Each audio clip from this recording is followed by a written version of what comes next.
but I'm not going to talk about them like they're the big bad So wolf until of the SEC. what I'm saying is my stance. Are they the big bad wolf of the SEC to you? Are they the big bad wolf? Okay, yes, they are. Okay, they're not to me because I don't think they're very good. Hey guys, while you're here, make sure you like and subscribe and check out all the other shows we have on this channel. And a huge thank you for hitting 3,500 subs. Definitely couldn't do this without you guys. I'm Kris, that's Tyler, and today, a little bit later on, we're going to be reacting to this. No, I mean, they ran the same thing the whole time. I just execute the play that's called. That's Carson Beck, losing quarterback of the Miami Hurricanes, who about 4 or 5 weeks ago, they were the popular pick for the best team in the country. We are now a couple of weeks later, and that is no longer the case at all. And we are entering a territory where Ohio State is honestly the undisputed #1, and everyone's trying to catch them. Tyler, it was a weekend, and for Ohio State fans, it was kind of pretty boring. The only drama was in the first half, and you look around across the country and wonder, okay, who can beat us? We're going to be talking SEC, Big 10, Ohio State. Obviously, the big storyline with us, for me and Tyler, is the Jim Knowles versus Ohio State again. But Tyler, I mean, Ohio State takes care of Penn State. It was weirdly close for a half second. I never had any doubts in the world. This Ohio State team is really, really good. And this Penn State team, honestly, I was impressed with, gave their best first punch, I guess. And it was like annoying for about 2 minutes. Yeah, well, 2 minutes, it was annoying for a half. Well, I don't even know if it was annoying for a half. Like, Ohio State had the ball for 3 possessions. Yeah. They scored 17 points in 3 possessions. And then C.J. Donaldson fumbled the football. And so that was, they really only had 3 possessions. They were up 17-7. And they had the ball with 2 minutes left, and they fumbled and took a possession away from themselves. And it was 17-14. So for 2 minutes, I was annoyed. I was like, well, this is stupid. What are you doing? Yeah. Hold on to the football. You know what? Remember the pregame show? I said my final score prediction was 41-14, and you told me there's no way Penn State scores 14. I wish I would have never let you talk me off of that, because I knew like Ohio State shouldn't have. I'm saying Ohio State was destined for some weird shit to happen, right? And weird shit did happen. They scored a touchdown. That's what I'm saying. I like this Ohio State team because when weird shit happens, all we do is win by 24. I know, but weird shit did happen. Yeah. And they but scored it's a touchdown. Football. They were bound for it to happen. They shouldn't have scored 14 points.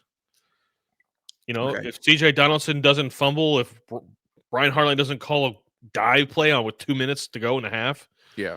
With 1 timeout, which is a weird play call to begin with. You know, I think all parties involved. Ryan Day got a lot of heat on Twitter for that. Like, it was his fault that C.J. Donaldson, like, they're blaming him for even being in the game. Whatever. I mean, that's how you feel. If you want to point your blame at Ryan Day for that, then, you know, be my guest, pal. But whatever. I don't care about C.J. Donaldson being in the game right there. Like, I can acknowledge, like, he honestly, like, through camp, through practice, probably has the best ball security. And everything I was told about the freshman was that, like, they're worried about him with the ball security thing. I did find out from somebody who was at the game on the sideline that Ryan Day ripped Lachlan a new one a couple times early on. And got a lot of yes sir, no sir, yes sir, yes sirs on the sideline. I'm curious to kind of see why that was, if it was just about the fumbling or other stuff that was going on. But this Ohio State team, I guess I wanted to ask you, because I have a certain feeling of it. I felt really good with the base 11 personnel. Yes. I heard that was going to be the thing the entire week, that, you know, Ryan Day is ready to kind of let the playmakers be playmakers. I think the best version of this Ohio State team is in the 11 grouping. We saw the explosive runs. That was a checklist item for you. We saw all 3 receivers get involved. That was a checklist for me. I mean, Brandon Ennis had 41 yards, but it was a loud 41, and you could definitely feel it and hear it. And obviously, like, it allowed for guys like Carnell Tate and Jeremiah Smith to see a lot of single teams. So I will say this. Jim Knowles is also super, super arrogant to watch Jeremiah Smith and Carnell Tate every day in practice for a year and then opt to go one-on-one coverage. It screams of the arrogance, which is why a lot of Ohio State fans aren't too upset with the fact that he left, kind of, especially now. But, you know, when I watch this team, they're entering Death Star mode. And the closest version of Death Star, to me at least, is when they're in 11 personnel, meaning 3 receivers out there and less tight ends. So I'm in on that. I think it looked good. I think it looked really well balanced. And I'll say this before I kick it back to you. I've always said that that Jeremiah Smith feels like young LeBron when I'm watching him. And I like the cross-sport comparisons. I think it's important. Julian saying to me is like watching Steph Curry right before they started ripping off championships. When you played Steph Curry, when that 3-ball went up, it's like, oh God, no. And it's not supposed to be like that. When deep balls are thrown, it's supposed to be like, is he going to complete that? Okay, good, completed it. When Julian throws a deep ball, it's like, oh, that's home cooking. That's handed. That's a 45-yard handoff. Yeah, that's what I'm saying. Like the same way threes for Steph Curry sometimes feel like layups, deep balls for Julian Sane feel like handoffs. It's not supposed to feel that way. Yeah. No, I think the 11 personnel, listen, if you're going to struggle to run the ball with 12 personnel and create no big runs, I'd rather go 11 personnel, struggle to run the ball, but also be able to create a big explosive run. Like, if you're going to be bad running the ball when you're not supposed to be, then, like, let's just lean into what we're great at. And also, Jeremiah Smith and Carnell Tate are both like 6'3". They're like small tight ends. Yeah. They can block. Bingo. So just scrap the double tight end look. That's not the strength of this team. Is the tight end room elite? Yeah. But it's not more elite than the wide receivers. I don't think they're elite. All right, really good. They're really good. I think so for me, I don't know, definitionally, if you're elite, I need a superstar in your room. Okay, that's fine. They're really good. They're a really good tight end room, but they're not the wide receiver room. So why are we taking if Brandon Inniss is better than a second tight end? Yeah. Period. So why am I taking him off the field for another tight end? And I like having more quote-unquote playmakers on the field for Ohio State at one time. I think that's like the more important thing. I know like blocking, all that stuff matters. I do think the tight ends, though, last time they played a game were abysmal. I think that matters. And obviously that's like from film study. Shout out Zach. But like when we run some RPO stuff, it's nice to have more playmakers out there. And speaking of the playmakers on offense, we got Heisman campaigns. Bullying works. Bullying matters. We have a Heisman campaign for Julian Sane and a Heisman campaign. I don't know if you saw this for Jeremiah Smith. Both of their websites launched today by Ohio State, pushing both of them for the Heisman. Hopefully one gets to New York. I am a believer that Heisman is not the best quarterback. I believe Heisman is the best player in the country. So my vote 1A would be for Jeremiah Smith. I will not get mad, though, at the votes that Julian Sane gets because he's been absolutely ridiculous. I mean, to have 3 incompletions and 4 touchdown passes and average 13.7 yards per completion, and for your 2 top receivers to average 20 yards per catch, like your completion percentage is not supposed to go up when you're launching the ball down the field. So I wouldn't be mad at either for Heisman, but for me, it's best player in the country, and we may never see a Jeremiah Smith ever again. So that's where the Heisman Trophy. The Heisman Trophy will be won on December 6th at 8 p.m. in Indianapolis. Whoever wins that game will win the Heisman. Whoa, not the case. Over 80% of the votes are already in by then. Well, they shouldn't be. Well, that's the big complaint that everybody has. Those votes are almost all in before that. In this world, in my world, the reality that I live in, the Heisman Trophy will be won that night. I don't care what the actual people that make the decision say. I mean, they just send the voting in because they don't want it to be for the guys. They don't want like all those stats to be compared against other people's stats for the regular season. The issue with that, their thought process is that the players that deserve to go to New York are playing in those games. I guess here we go. Well, don't you view that as the postseason though? Because I'm a big believer, and I've kind of stood alone on this for a long time. I think that postseason awards and regular season awards should be separate entirely. I don't think that matters in this situation. The players that are deserving to be there are playing in their conference championship games. They are. At least they should be. Okay, unless there's a Travis Hunter, and that's a totally different scenario. Okay, what about this? What about when CJ Stroud? Do you think CJ Stroud should have won the Heisman over Caleb Williams? I don't think either one of them played in their conference championship games. No, Caleb did. Did he?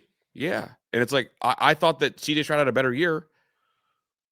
Yeah, I mean, you can make that argument. Caleb Williams lost his conference title like in embarrassing fashion, cost him a playoff spot. Oh, well, I mean, I don't know. I just in this situation, I think Ty Simpson will be playing in the conference in the SEC title game. I think Fernando Mendoza, Julian Sayin, and Jeremiah Smith will all be playing in the conference championship games. Yeah. So let's just run it out. Like, let's just play it. In this situation, they're all playing. So let's watch. Yeah, that's fair. I even with that, I'm still Jeremiah Smith guy. But I hope that they both get a ton of votes. The dude that's really creeping up on those four guys is Jeremiah Love. That run he had, bro, he hit first, second, third, fourth, fifth, and he had found another gear in that run, that long run he had. Yeah. The burst was crazy. No, Jeremiah Love's is unbelievable. And, here we go. It doesn't get talked about, but I mentioned this with Ron, Jaywan Sider. You know who that is? No. He was the Penn State running back coach a year ago. Oh, yeah. I did know that. He left. And what did the running backs at Penn State do? Get worse. Fall off a cliff. He went to where? Notre Dame. All of a sudden now they've got the best duo. That's a great running back coach. Like, I don't know what Loughlin's future is, and this is kind of a wish list item. Like, if Loughlin ever wants to go somewhere else, wants to leave, and I think that kind of like the curse of success, maybe someone will come get him and pay him more. I wouldn't want to get in a bidding war. Just go get me Jaywan Sider because he is unbelievable. Yeah. And I think Coach Locke's true evaluation is starting from this year to end of this year to next year. How much better does Bo Jackson and Isaiah West get between now and the start of next year? Like, that's where I'm going to be looking at Coach Locke. Okay. Like, I mean, you walked in the room with Travion Henderson and Quinshon Judkins. Mm-hmm. Congrats. Yeah. You hit the lottery, dog. Well, just for me, I mean, like I think good running back coaches, you could tell pretty easily. Like Locke's a good coach. I guess like just a wish list coach. Because look, every good AD, every good head coach has a list of replacements for when their guy ends up going. Because when you build successful programs, guys go elsewhere. Correct. You did have a question in here. Did you want to hit this right now or no? No, I was just messing with you. Just messing with I me. already know your answer. We don't need it. We already talked about it. Arvell Reese is the best player on this defense. Period. I've been saying it since week one. Got a lot of pushback from a lot of people. People are starting to come over and slower and slower, starting to head this way. Arvell Reese was played out of his mind. I felt like, dude. I mean, he had 12 tackles, 1 sack, 2.5 tackles for loss. Let me ask you this question: do you believe there's a difference between best and most valuable?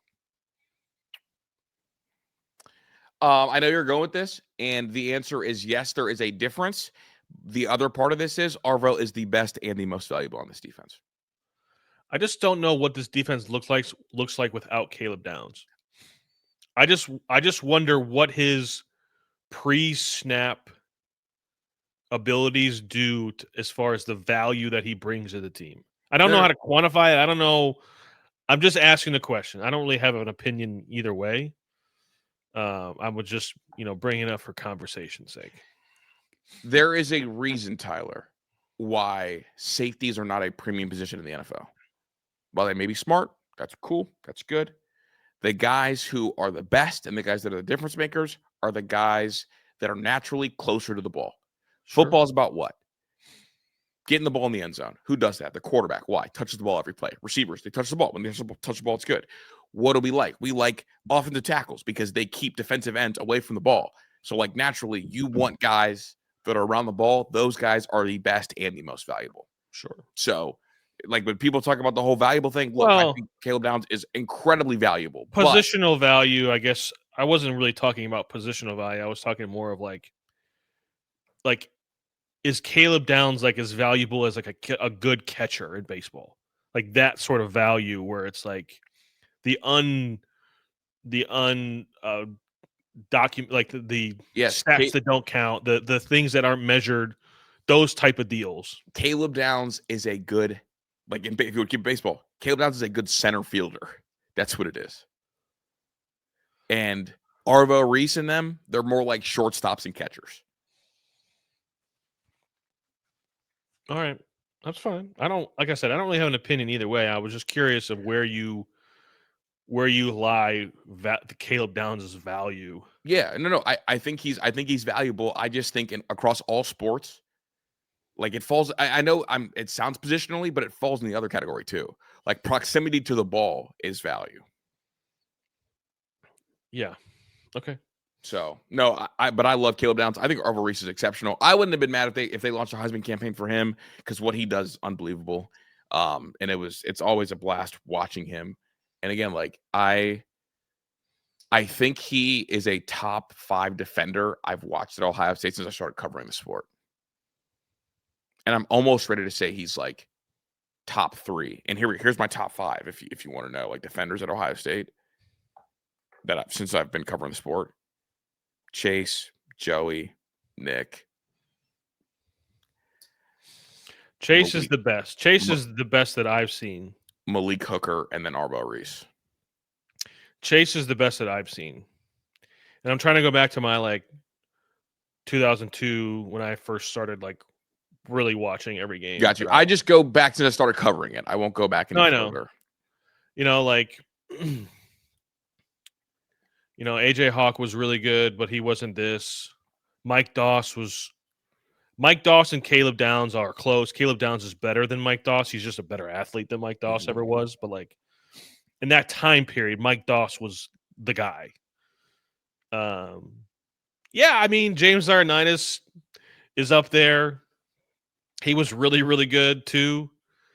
But as far as the Urban Day era, Arvell is probably the best linebacker we've seen in that modern. And there's been some great ones, like Jerome Baker is fantastic. Raekwon McMillan, fantastic. Darren Lee, fantastic. Raekwon's probably the one that has the biggest argument. Okay, probably it. And I you know, this is a one and done for Arvell the same way it was one and done for Malik Hooker. Like that's what we're watching right now. Yeah, I know. I mean, he's going to be a top 15 pick. And it's crazy because he reclassified to get to Ohio State a year early. No, he didn't reclassify. He got to Ohio State a year early because he was young. Yeah.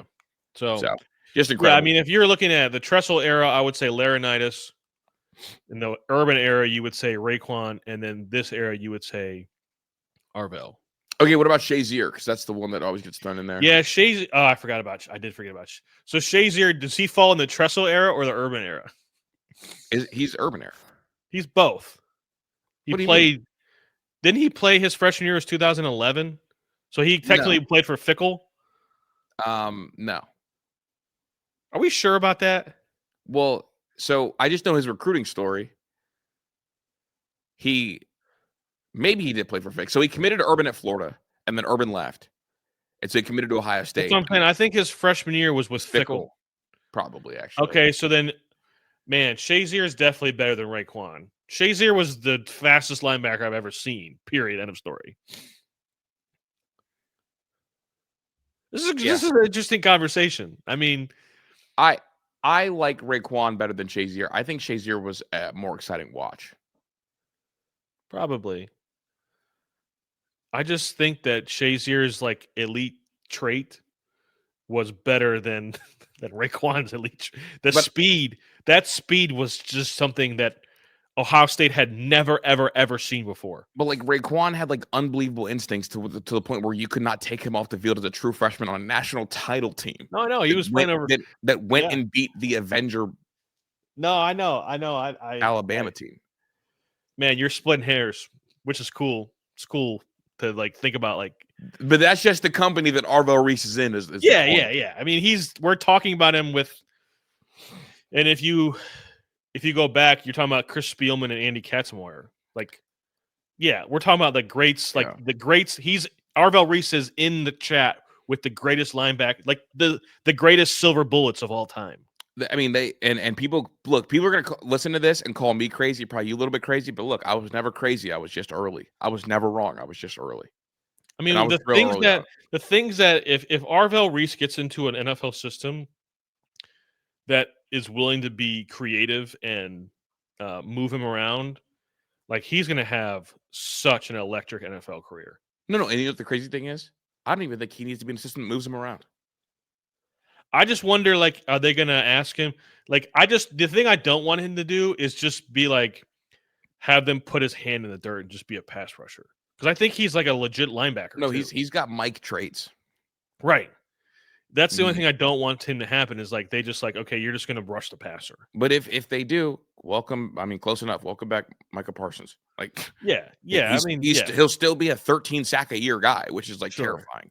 I just think he's so versatile. He's so Yeah. you can just do so many things with him. So. He's absolutely cracked out. I do want to talk real briefly about. Oh, he's also going to make so much money. He's going to impact the Ginn Academy.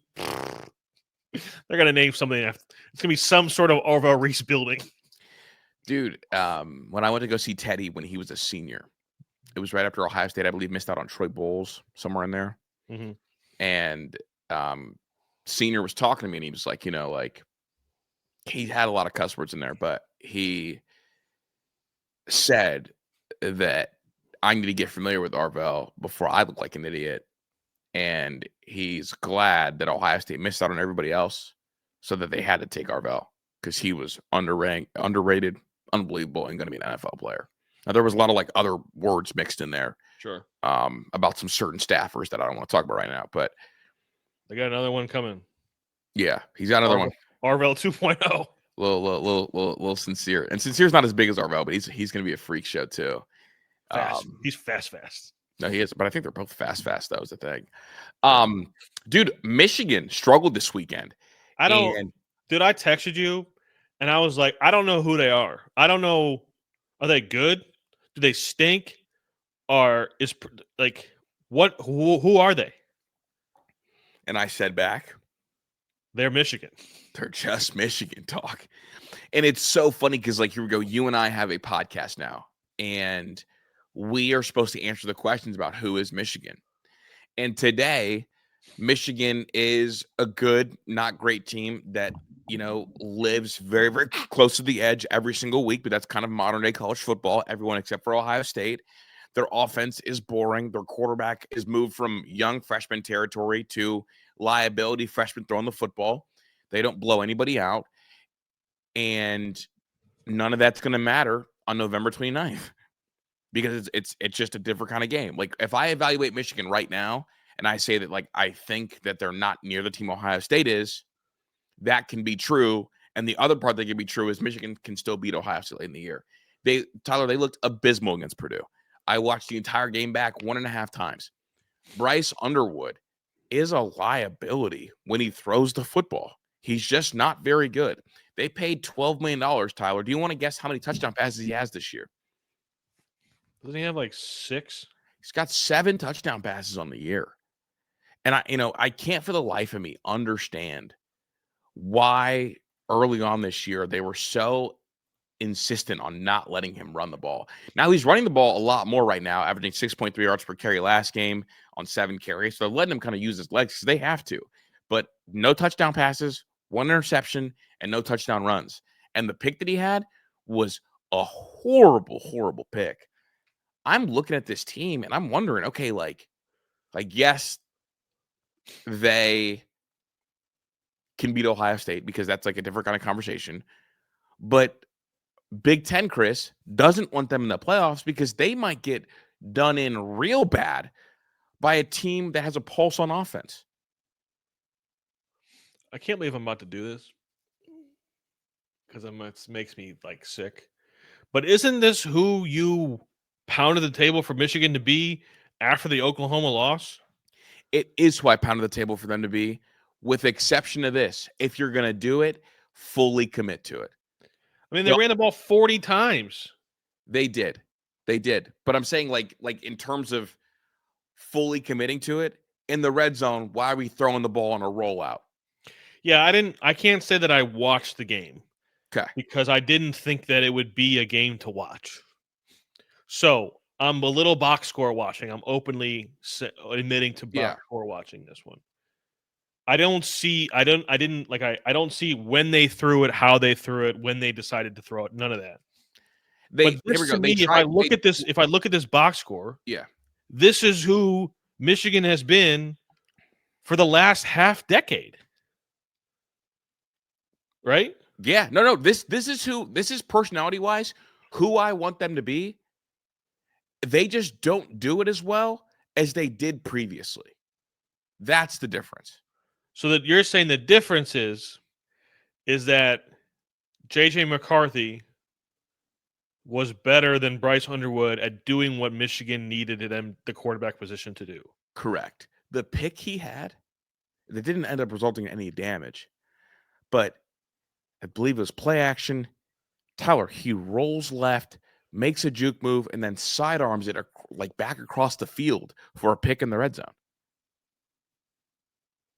Yeah. Here's my like he has arrogant decision making. And to me, that makes him a little bit more of a liability than JJ McCarthy. Here's my other. If I was a Bryce Underwood supporter fan, they are setting his development back substantially. Like, they should have been doing what Notre Dame did with CJ Carr. As in sitting for a year? No. Well, as in that's another conversation, but like I don't want to like. Yeah, so but here we go. Notre Dame aired the ball out a lot early. I know. And I think the issue is that Michigan's receivers are so bad that they couldn't. Yeah. But at the same time, though, I don't co-sign that because I don't like when they throw the ball that much. I just think that they. But is Bryce Underwood getting better? No, but is this style of play helpful for his development over the course of his career? No, but it doesn't set anybody back. It just kind of is who they are because like JJ McCarthy did not get better year over year. Honestly, I think what it is I think Michigan is just a hard watch. Because I mean, you're right. They did kind of what I wanted them to do. They ran the ball 40 times. Some of the throws I thought were a little bit weird. Bryce Underwood. Here we go. Bryce Underwood and his recruiting ranking set an expectation about what this team should be to Michigan fans, maybe to myself. And so when I see him not being able to throw the ball kind of at all, like it looks like a liability, and you don't really see the talent when he throws the ball, paired with kind of they're a hard watch offensively, it makes me feel like they should be something more than they are. So that's kind of where I'm at. They're just a hard watch right now. Right. And it's just, to me, I think that Bryce Underwood, if he stays at Michigan, is going to be who he's going to be. That's fair. I'm saying I don't know where the development comes from. If you're not going to let him go back there and throw it, and he's just going to be a game man, if you're going to treat him like a game manager, that's who he will become. But I guess the thing is like even when they try to ask him to be a game manager, he still sometimes does the arrogant hero. Okay. I'm saying let it happen. No, I think it's hard to do that right now because they're in a playoff push. But like I was gonna say, no, I think you're off base. I think you're off base. If you want me to trust you to open it up, don't play hero ball when I ask you to do game manager things. Right? Here we go. Why did Ryan Day feel comfortable letting Julian Sand open it up? I mean, that's fair if you wanted to go about it that way. I know what you're saying. You can go about it that way. Yeah, I mean, CJ Carr didn't play hero ball. Like those, like what works in college football is still the on schedule, on time. And maybe I should be discussing, their offensive coordinator, what they're doing, because it doesn't seem like, based on what you're telling me, what you saw, it also doesn't seem like they're helping him. Because we keep having the same conversations. Like he's liability throwing the ball. He's a liability every week after week after week. They're not letting him use his legs. Like, what are we doing? Yeah, I mean, you might as well just have Davis Warren play quarterback. It's the same thing. They are letting him use his legs more, and I think that's kind of what makes them dangerous for the Michigan-Ohio State game. But that doesn't scare me at all. I've watched Ohio State handle running quarterbacks this year. Yeah. Yeah, that doesn't scare me. What scares me is that Jordan Marshall, and if Justice Haynes comes back, them running the ball, and then Bryce Underwood having more arm talent than Davis Warren. That's what makes me nervous. But if he's not being asked to do any of that, it's the same team from last year. Yeah. And in that scenario, all Ryan Day does is just have to pretend that they're not wearing maize and blue and just treat them how he treats everybody else. And they win the game going away. Now, that's clearly easier said than done over the last 4 years. But, to me, if I'm Bryce Underwood's team, I'm looking real hard about is he getting better? And if he's not getting better, I'm having the conversations like, is this where we need to be? And I'm having very uncomfortable conversations. But also, bro, he's got to look in the mirror, dude. He had 2 red zone turnovers that were all his fault. And also, and the other part of it is, I get it. I think they likely have a top 10 receiver in the Big Ten. At least next year he will and should be. Okay, well, I really wonder, is this a development issue, or is Bryce Underwood maybe the most overhyped freshman quarterback in the history of college football? No, come on now. We've seen some crazy ones. I mean, I'm just saying. He got $12 million, Kris. How much? He's the most hyped freshman quarterback ever. He's got $12 million. Yeah, I mean, I maybe that's a little tricky because it's you mean starting as because most hype. 20 years from now, we're gonna say Bryce Underwood really got $12 million. Yeah. He's the one that started all these kids getting all this money out of high school. No, he did not start it. Stop it. Who got this kind of money coming out of high school? Well, it's a sliding scale up, but Nico got 8. Okay. So we're gonna remember Nico and we're gonna remember Bryce. Yeah, Nico, Bryce, Arch.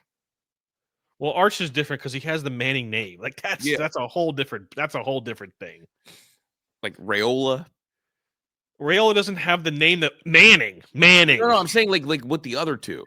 Yeah, but I mean, if you're Michigan, who'd you rather have, Bryce Underwood or Dylan Raiola?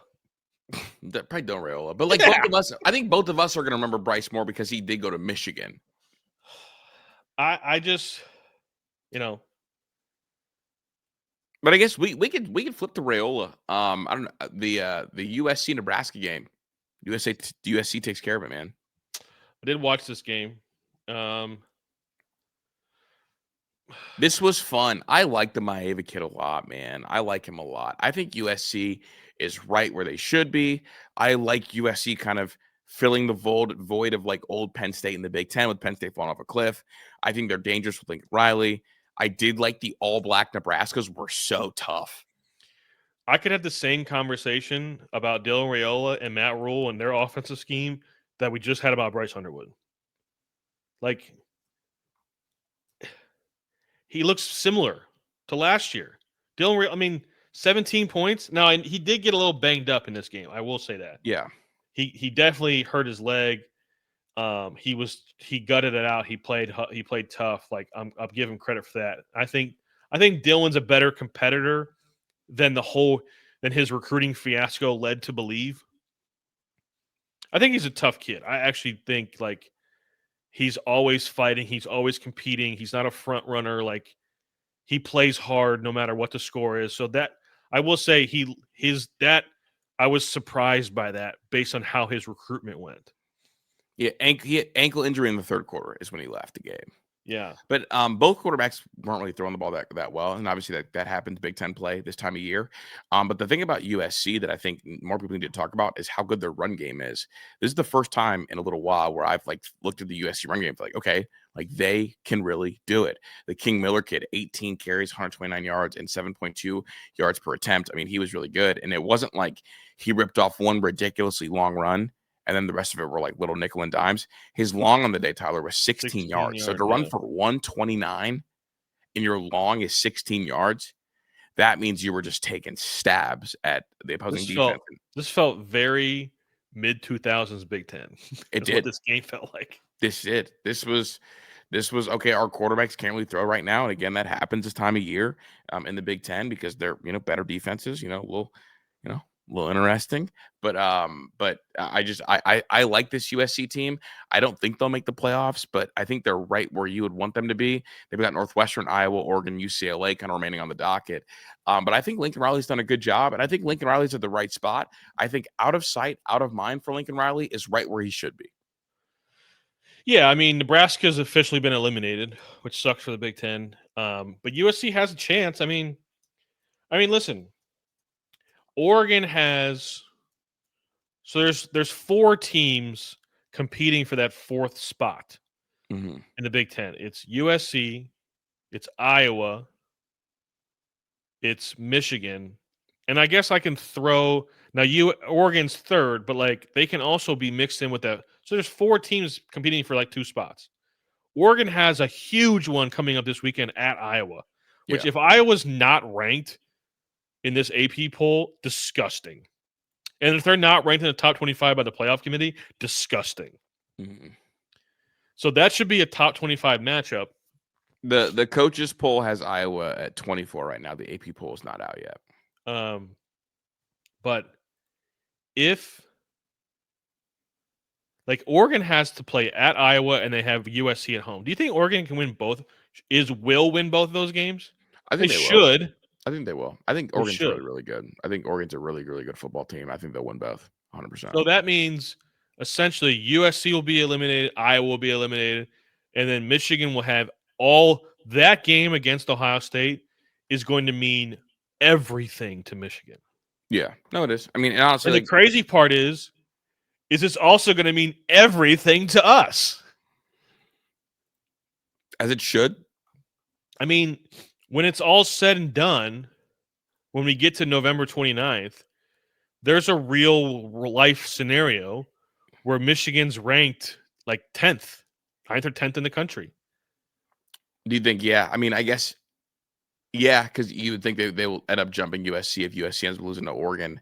But I guess I'm not penciling that Oregon USC game is like a sure loss for USC. I mean, that game is USC Super Bowl. That's a playoff game. That's a playoff game. I mean, nobody wants to talk about it, but they might have the advantage at quarterback. I know Dante Moore is awesome, but like Jaden Maiev has been really good. And like when he wasn't able to throw the ball with that much effectiveness, he's able to run the ball 11 for 62. And you know what I say? It's like I like guys to like use their entire toolbox. And the USC defense isn't bad. I think that Oregon USC game, either USC wins in a close one or Oregon blows them out the stadium, because Lincoln Riley is not afraid to call himself in a game or out of a game. Yeah, Lincoln Riley is gonna fall on his sword in those big games. He's gonna go for broke because he has to, and that's who he is, which is fun. I mean, it's awesome for somebody he's not my coach, so I love it. This year's USC team, why they're different. Tyler, do you want to guess how many times they've given up 35 or more points a game this year? I don't think they actually have. They haven't. And that's why they're so different. This is different. Because previous USC teams, we would see 40 burgers all over the place.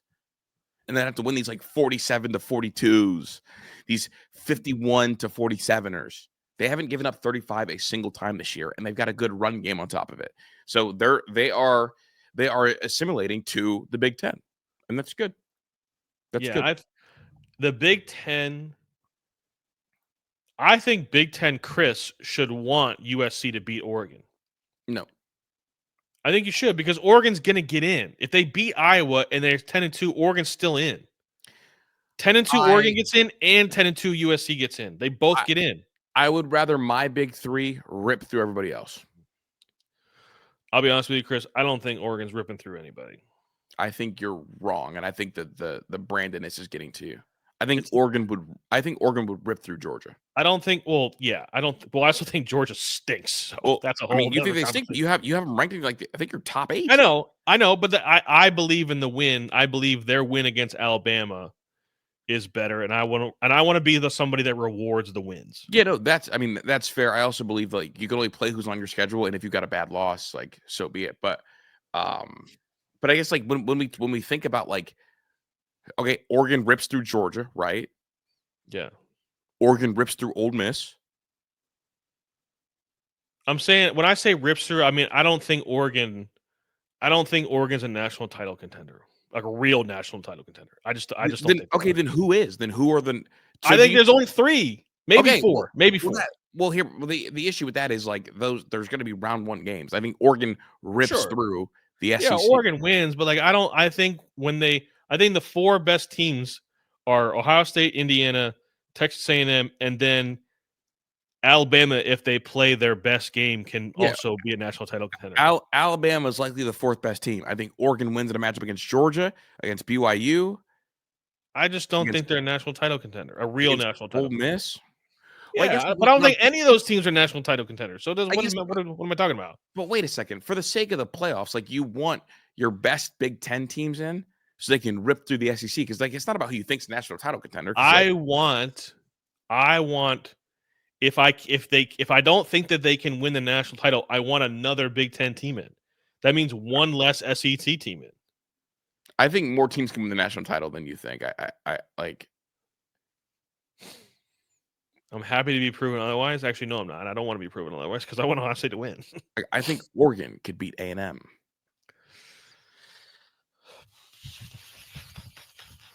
It'll be a really close game, but I would pick Texas A&M on a neutral field. Okay, so here you go. If it's a really It'd be close. Game, It'd be close. If it's a close game, wouldn't that make Oregon a national title contender? Like if they can beat A&M, wouldn't that make them a title contender? I don't think they can win, but it would be a close game. Okay, I think you're selling Oregon short a little bit. They haven't really. Nothing they've done has been like, oh wow. I mean, what has A&M done that's like, oh wow? Sorry. I think they played a really good. I think they beat Notre Dame, who I think is really good. But they've got no defense. But they can score a lot, and their quarterback is dangerous. He's better. He's more dangerous than Dante Moore is. Do we agree on that? So the danger element, yeah. I guess I think that Oregon's likely a more complete team than A&M. I would rather, as an Ohio State fan, I would rather play Oregon than Texas A&M. I'm the other way around.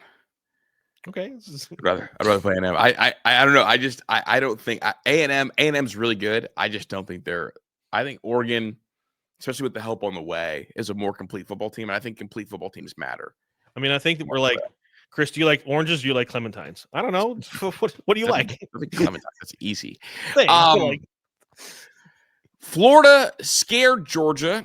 Georgia came out on top, got a little bit of help from the refs. Thought that was a catch there. Whatever. Georgia keeps doing the thing where they have really, really slow starts, and they almost need to like win cardiac kid way. And it's funny because like if Ohio State won like this, it'd be called fraudulent up and down the yard. Dude, but when Georgia wins like this, it's like big perseverance thing. I think they are a windshield that's just waiting for a rock to hit them. 100%. But like my thing is anybody in the SEC going to step up and fire the kill shot besides Alabama? Dude, I think Texas can beat them. I do too, but like I got to see it. We watched Georgia go to Texas and beat their ass and then beat them again in the SEC title game. Yeah, that was a year ago. It's a new year. I know, but like okay, here we go. Is this Georgia team better or worse than last year's Georgia team? I think they're the same, just different. They're worse. The defense is worse, but like Gunnar Stockton's not going to throw them out of a game like Carson Beck did. You know what I'm saying? I mean, he damn for sure tried. It just to me like they're going to lose in like the second round of the playoffs, like just like they did last year. But it's just like my question is, I know they're going to get there, but I don't think they should get there. But until some of the SEC can go stand and look them eye to eye and beat them, they should have lost like 4 times this year. No, I know, but it's like when they've had slow starts against not very good teams. I think if they have a slow start, I know that people like pronounce Texas dead. I think the Texas funeral was way too soon. I think that's going to be a better game than a lot of people realize. I think SEC people are really wanting Georgia to win that game because that would give Ohio State a lot more credibility with their win over Texas. I mean, people are out on Texas because Texas lost to Florida. But like now we know that like Florida is capable of running with some teams. And really like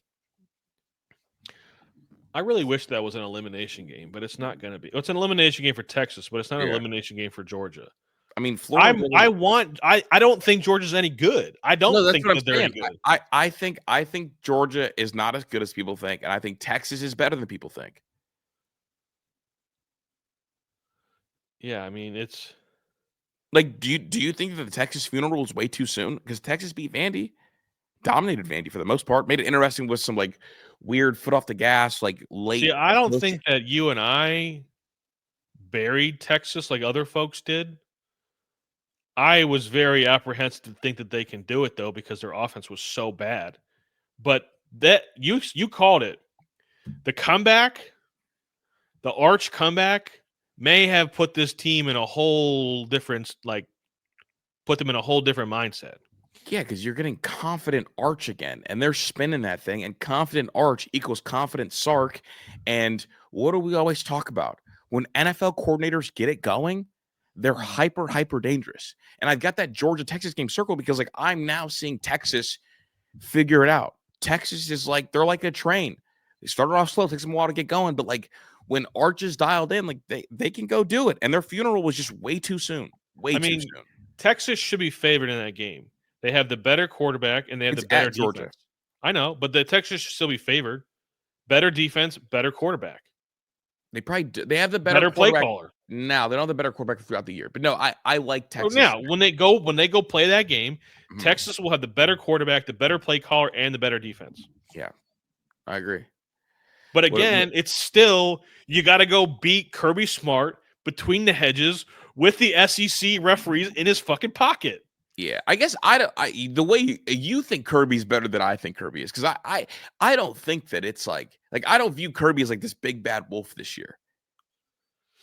Well, because like you keep saying no one can deliver the kill shot, and like who are we talking? But they aren't. Nobody's doing it, Chris. They should have done it 3 times. No, you're right, but you're saying nobody's delivering the kill shots, and the kill shots and the people that you're asking to deliver the kill shot are Billy Napier, West Florida. Okay. I was generalizing the whole conference. The whole conference needs to do it. Chris, that Georgia team last year was not a good enough team to win the SEC championship game, and they did. I guess that's where I disagree with you. I thought they were good enough to win. Carson Beck threw the ball to the other team as much as he threw it to his own team. No, I know. They did not play. They were not a complimentary football team last year. They turned the ball over like crazy. They struggled to run the ball, and their defense held on, and they did what they had to do. But they should not have won. No, see, I've almost pulled you from like the depths of the bullshit. I've almost done it. You're saying all these things. You're saying that, but in the line that I take issue with, Tyler, is you say they weren't good enough to win the SEC last year. And I'm gonna say, no, you're so close to being there. They were good enough to win the SEC last year, because think about who the other candidates in the SEC were, right? Who was Bama's quarterback? A running back. They also had no defense. And then what did Texas have going on? Probably the most overrated quarterback in the modern day recruiting era in Quinn Ewers. Like those were the two, I guess, challengers to Georgia. So they were good enough to win the SEC last year because the SEC wasn't very good. Who was the other challenger? Nussmeier, who I never believed in. The most dangerous team in the SEC last year was Florida if, DJ Lagway played start to finish. Like that's what we're talking about. So I don't like the kill shot this year should have been what? Auburn in the first half and Hugh Freeze, who is begging his AD to come out and support me. Like, yes, they got a good one over Tennessee, but like, what even is Tennessee? We saw what they just did over the last weekend. Also got eliminated. Yeah. So it's like you're right. No one can deliver. But we're both agreeing that Georgia's also mid. It's a whole bunch of mid, but nobody can beat each other. Nobody can beat them. If they're all mid, why can't they beat them? Why? And that's my stance on it. It's like you're talking about it like Kirby is just winning these games like over. He is though. If they're all mid, if everybody you say in the SEC is mid, and so is Georgia, why can't any of those teams beat Kirby Smart? You're you're acting like Kirby Smart is beating these teams. These teams are just losing games. It's like okay, it's one half or difference Tyler, of the other. I don't know. You're not gonna pretend like you don't know what I'm saying. Like you know exactly what that is. Right? You know exactly what that is. At the end of the day, how come none of these teams can beat them? Why? They should have lost, like I said, 4 times this year. Yeah, I agree, but I'm not going to talk about them like they're the big bad so wolf until what I'm saying is my stance. Are they the big bad wolf of the SEC to you? Are they the big bad wolf? Okay, yes, they are. Okay, they're not to me because I don't think they're very good. Until proven otherwise, they are. And I don't understand because I think they also stink. But until somebody not named Alabama goes in there and beats them, I'm going to pick them. Do you think that they're going to win the SEC? Well, I don't think they can make it to the SEC championship game. I guess that's where I keep going. A&M, because like they have the one loss. Yeah. What are they supposed to do if Alabama and Texas A&M keep winning? It's not like they have they're undefeated in the conference.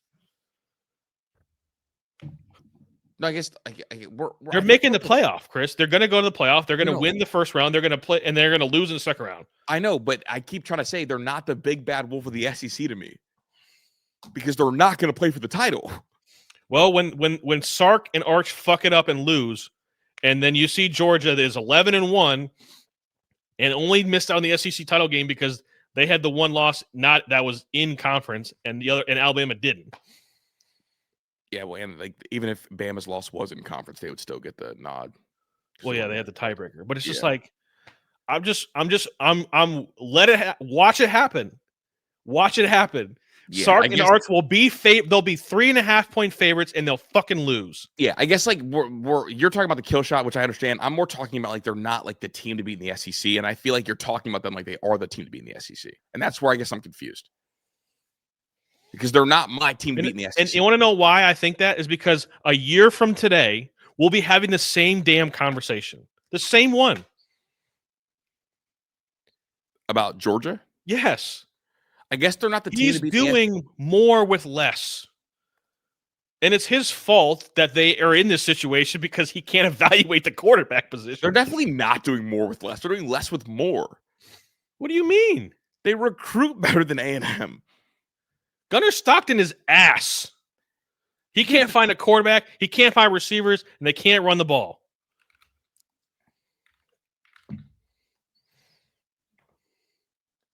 Gunnar Stockton was a top 150 player in the country. Like it's not like I don't care. He stinks. Like projected like a round 2 draft pick. And you're also the one that is begging Kirby Smart to keep Mike Bobo. If he fires Mike Bobo, we're going to be here having the same conversation again.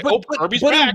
In what world is Georgia? When Georgia is one of the elite places where recruits go, when do we ever give a guy a tag? He's doing more with less. More with less is he's Indiana. Doing. The reason why I'm saying he's doing more with less is because he's literally. Using the descriptor more with less and with Georgia is out of bounds. You know it is. He is literally no way. I want to hear you say it. He has on a sailboat. He has Mike Bobo tied to the pole, and he's dragging him along. More with less does not apply to Georgia. More with less does not apply to Georgia. Can you please say it with me? More with less does not apply to Georgia. Right? That's right. That's fair. I was just being facetious. When we talk about Texas, we say they do less with more. That's the same thing Georgia does. Sure.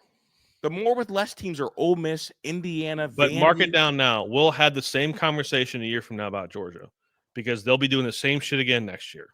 Okay, I'm going to go on record. I don't winning stupid games. They're not winning the SEC this year, and they're not winning the SEC next year. Okay, here we go. It's like we wouldn't call, I guess it's a little unfair, but it's like we wouldn't call Oregon the team to beat in the Big 10. Even if Ohio State wasn't in it, we wouldn't call Oregon the team to beat in the Big 10. Why? Because Ohio State is the Georgia of the Big 10. I'm saying if Ohio State's like remove Ohio State from the equation, would you call Oregon the team to beat if they were in the Big 10?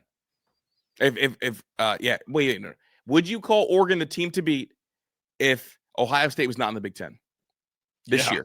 No, you wouldn't. Not this year, but overall. Wait, and why? And why? Because they're traditionally better.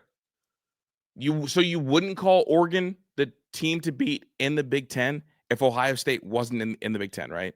If you went over the course of, if you take Ohio State out of the Big 10. We're talking about this year. Would you call Oregon the team to beat? Not this year. Okay, so that's what I'm saying. Nobody ever said that I said Georgia's the team to beat. Bro, I just said that nobody. They're like the boogeyman. They can't. Well, I asked you. I said they can't actually win They can't win the SEC unless Alabama loses another one or Texas A&M loses a game. Georgia the team to beat in the SEC. You said yeah. Well, like over the course of year after year after year.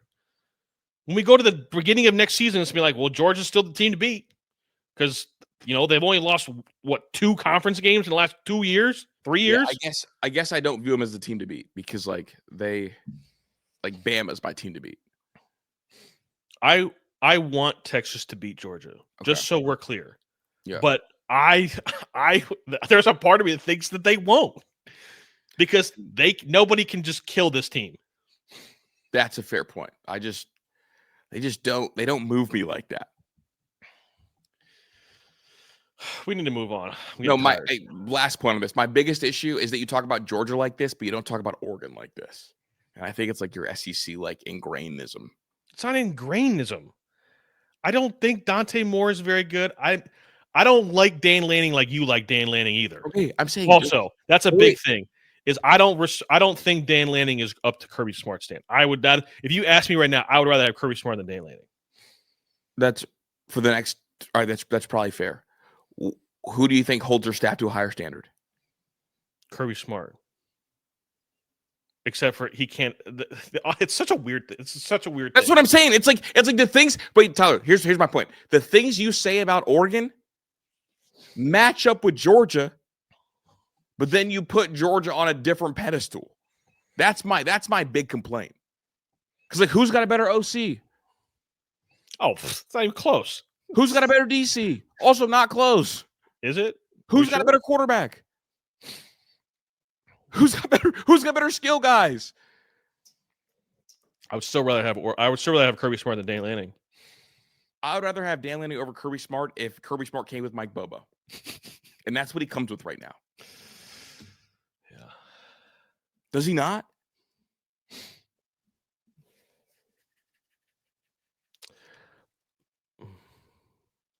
Yeah, you're right. You're right there. I don't know why. I mean, the history has shown me that Kirby Smart is a 2-time national champion. Yeah, that's a fair point. I guess my stance is I can remove those and analyze them both. And here's the other thing, Kris. Because here's the real thing is that I think the top of the Big Ten, as in the top 3 teams in the Big Ten, are so far and away better than the SEC. But the 1 through 7, 6 of the SEC is better than our 4 through the rest. I don't even agree with that. I think that the SEC is more just they just have bigger name brands. Who's got a better 3 team, the Big Ten or the SEC? I said the 1 through 3 of the Big Ten is so far away better than the SEC. 1 through 3. I'm just talking about 3 versus 3. I would say Oregon's better right now than the SEC number 1. I said that. Oh, that's what I said. Well, you said the 1 versus 3 is by far and away better. I didn't know if you meant that I would say 3 is better. 1 through 6 of the SEC. 1 through 6 is better than the 4 through 8 of the Big Ten. I do believe right now that there are the middle of the Big Ten is just okay. It's good, but it's not. It's just okay. And what is the SEC middle? Well, what's the middle? Well, I'm saying I'm asking you, what's the middle of the SEC that you think is so much better than the middle of the Big Ten? Well, let me look at the standings real quick, just so I say what I'm trying to say.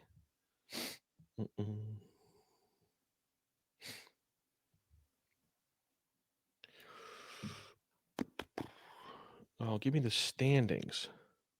I will read you the SEC standings. A&M, Bama, Georgia, Ole Miss, Texas, Oklahoma, Vandy. I think Vandy's probably better than Iowa. I think they have better, LSU is better than Iowa. Neutral site today. Who you taking, USC or Vandy? USC. I will say I will take USC. USC is currently 1, but 2, Oklahoma, 3, 4, Tennessee, 5, 6. Oklahoma, Tennessee. I think they both beat USC. They absolutely do not. They absolutely do not. There is no chance. Absolutely not. I think Ole Miss is good. I think Georgia's good. Good. I mean, when I say good, I mean there's elite, there's great, and there's good. And I think there's more. I think there's more good in the SEC than there is. And here's where I push back because, I think it's the name brand thing. It's not the name brand. No. I watched the games, Kris. They just look different. They're faster. They're more explosive. They do all those things. Tennessee looks different. That looks better than USC. They're similar. No, they're not. There is more. There is no elite. I'm gonna read you Tennessee's wins. I'm gonna read you Tennessee's wins because none of these wins are better than Michigan, Syracuse, ETSU, UAB, Mississippi State, Arkansas, Kentucky. Those are the only wins for Tennessee. So why are we gonna sit here and pretend like they are a better team than anybody else? Did you hear one ranked team on there? Can I talk? Go ahead. It's just a name brand. It's not a name brand. I'm saying there is no elite in the SEC like there is in the Big Ten. And there's very few, but I don't think the Big Ten has any great behind it. And there is 2 great teams in the SEC, and there's also more good. Like there's just more good in the SEC than the Big Ten, I think. But the reason why I would take the Big Ten of the SEC because we have 3 elite teams. They have none. I guess I really just think the rankings are swaying this. It's not. I watched the games and like the Nebraska game. The Nebraska looks so mid, slow, and just like nothing there. There's no athleticism on the outside with Nebraska and Iowa and all these teams. They're just kind of slow.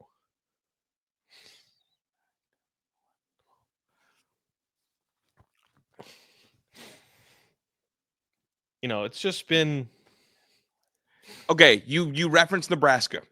Do you know what place Nebraska is in the Big Ten? 7th. 12th place. Do you know who the 12th place team in the SEC is? Mississippi State.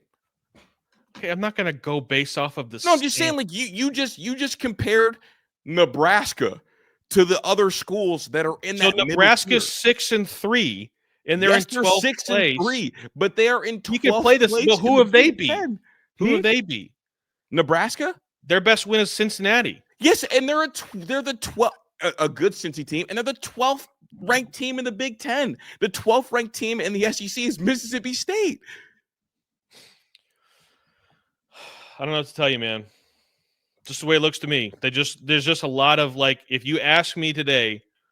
I believe in what I see as far as playing fast and speed and the physicality. They just look slow. It just looks like the middle to bottom parts of the Big Ten are stuck in 2006. And they can't recruit the outside weapons. I don't know, man.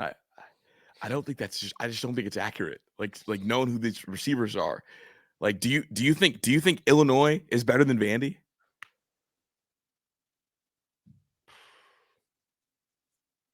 I don't know. I can't. Illinois is a bad team to ask me because I can't get them losing by 50 points out of my head. I just can't do it. You lost by 50 points. Okay, so do you think Illinois Vandy is a close game? Yeah. Illinois is not in the top 10 in the Big Ten. Vandy's top 7. Washington or Vandy. They're the same team. But it's like Vandy's name, like Vandy, because it's the SEC, they're ranked. But I don't think Vandy's going to finish there. Like Nebraska, Illinois, those teams are going to win and move up. Like they're not going to. Nebraska's not going to finish in 12th place in the Big Ten. We just wrapped a week. There's still 4 more weeks of college football. Yeah, Nebraska's probably going to win the rest of their games. Here we go. Vandy's ranked number 15 in the country, and we're not sure if they beat Illinois, who's unranked, and we're comparing middles. And that's like lower middle versus actual middle. You know what's funny is I know I'm going to get ripped in the comments for this because majority of the people here are Big Ten people, and I'm also I'm an Ohio State fan, I think when I watch the games, and maybe it's probably because I watched there is no threat. There was not a single team on the Ohio State schedule because they didn't play Oregon and Illinois or Indiana that was except for Michigan. I'm like, this is going to be. There was never a threat.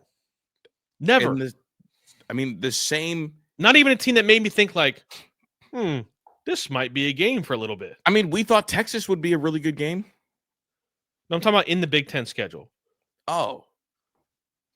I think that has more to do with like Ohio State being by far and away the best team in the country. Because if they were in the SEC, Like they would went through the whole SEC but if also. Ohio State played Oklahoma, you'd be like, this might be a game for a half. No, you wouldn't. For a half.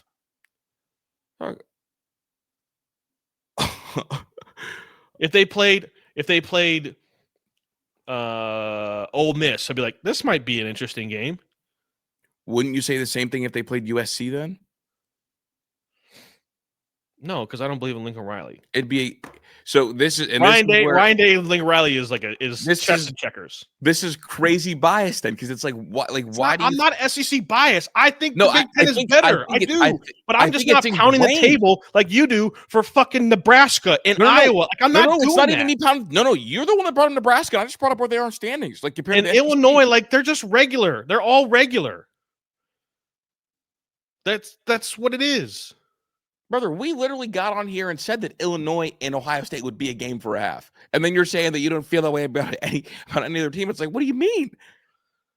You're so close to breaking through, bro. They got you in the ESPN I'm not. change. I don't even care. I don't even care. Look, hey, we got this quote. I don't even care, bro. They got you in chains, bro. You don't even You don't have realize me in it. chains, Chris. Shut the fuck up. They got you in It's chains. not Bro. They got you locked chains. up. It's just No, I mean they ran the same thing the whole time. I just execute the play that's called. Miami sucks. Also, Thank you. this is a good transition because I was getting real pissed. Miami stinks. Miami's parents. You know how I said the toddler that didn't take a nap? Well, Miami's parents never put them to bed. They're just still throwing a tantrum 3 weeks later. Bro, Carson Beck really said they weren't doing anything that I didn't see. I don't call the plays, though. They call the plays. They just got to execute. All I do is execute what they call for me. Miami got their second loss. And you know what's crazy? This was their first game of the season where they left the state of Florida. And they lost. Yeah. How nuts is that? First game of the year, you leave the state of Florida.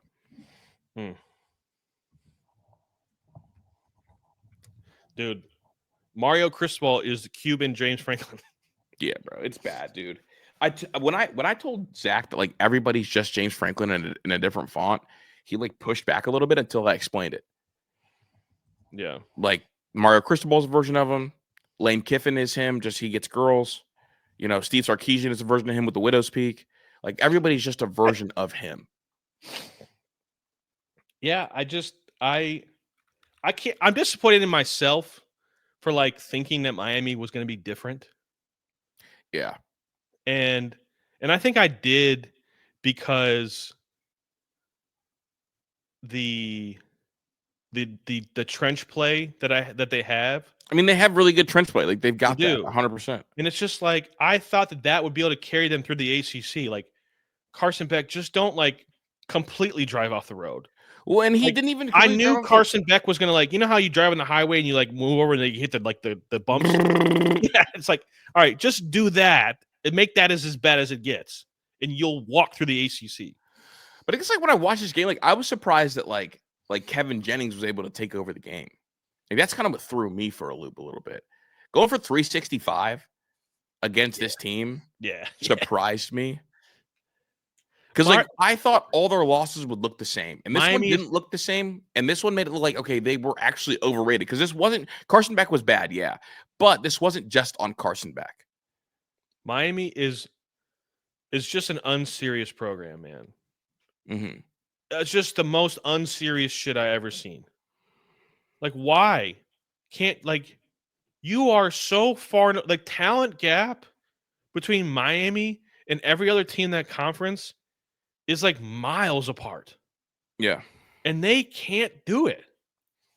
I don't even think like Mario is not a good good coach, but like I don't know if anybody can do it there. Like my theory is that you can't win in places that don't put football first. Chris, name me a coach that can go and win in Miami. In the current landscape. A current coach that could go to Miami and make them a legitimate national title contender. I mean, like serious program. I think like the top group could like the Kirby, Dan, Ryan, but like I don't even know. Dan might. because he's like goofy enough, and like I don't think Kirby and Ryan could do it. I think they're too serious of people. I think they could, but they would hate their jobs.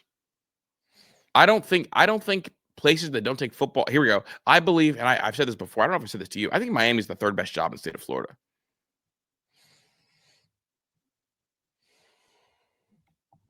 I think Florida and FSU are both better jobs. It's a valid argument. I mean, think about it, dog. Like, when was the last time Miami made the national title? 2002. Florida State's made one since then. Yep, and they won one. Yeah, and Florida's made two since then. So I don't know. I think Lane Kiffin might be able to do it in Miami. I think Lane Kiffin needs a spot where he's actually too unserious. Yeah, I think he'd be caught up in like being Lane Kiffin at Miami, and Miami didn't want him the first time around.